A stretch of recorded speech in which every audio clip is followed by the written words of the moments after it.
चिराग पासवान को लेकर के बात कही है, उसको लेकर के बड़ी नाराजगी है। आरजेडी ने कहा कि माफी मांगनी चाहिए। किससे? दलितों का अपमान है, इस तरह की भाषा। माझी जी क्या थे जिनके सीट पे वो नहीं गए, चिराग पासवान जी? तो माझी जी क्या है? माझी जी भी दलित हैं। उनकी बहू चुनाव लड़ रही थी और वहाँ पर आपने देखा कि किस तरीके से जो है आपको एक व्यक्ति वहाँ से गायब दिखाई दिए। तो जो भी होता है, गठबंधन धर्म आपको ये कहता है कि पिक एंड चूज पॉलिसी नहीं होती है गठबंधन धर्म में। मर्दों की तरह गठबंधन होता है कि हम या फिर इस पार हैं या उस पार हैं, इधर जाएंगे और उधर नहीं जाएंगे, उधर जाएंगे और इधर नहीं जाएंगे।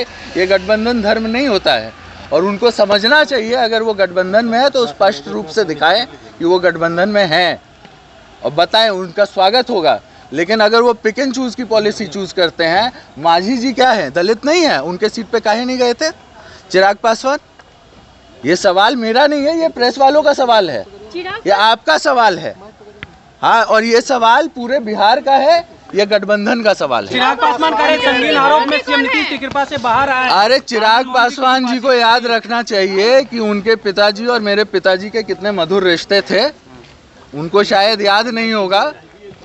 हाँ, उनको याद रखना चाहिए। और मेरे पिताजी ने एक सवाल किया था, एक ऐसा सवाल किया था जो गठबंधन में रहते हुए उन्होंने उचित समझा ये सवाल करना है।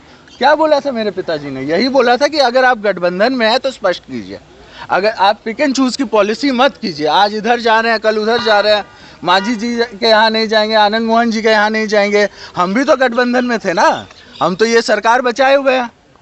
मेरी माँ जब लड़ रही थी तो चिराग पासवान अपना गठबंधन धर्म का पालन क्यों नहीं किया, क्यों नहीं आए उधर? माझी जी भी, अगर इतनी बड़ी बात हो गई तो माझी जी के चुनाव में क्यों नहीं गए वो? उनको तो जाना चाहिए गठबंधन धर्म क्या कहता है। और ये सवाल जो है, ये सवाल सिर्फ हमारा नहीं है, ये सवाल सबके मन में पनप रहा है। इस तरह की बातें ना करें। चिराग पासवान ये कह रहे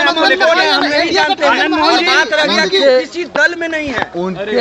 हाँ, तो ये तो इसका जवाब तो अभी हम दे ही ना दिए। नहीं, चेतनानंद जी सवाल ये है, आप पे भी उठा रहे, कह रहे 25 में आपको भी चुनाव लड़ना है। तो हम किसी के गिदर भपकी से नहीं डरते हैं, उनको भी चुनाव लड़ना होता है। जो जहाँ से वो चुनाव लड़ के आ रहे हैं, क्या हम कोई ऐसा नहीं है कि हम कोई मुर्दा कौम के नेता हैं। आनंद मोहन जी एक जिंदा कौम के नेता हैं, है ना। गिदर भपकी से हम लोग डरते नहीं हैं।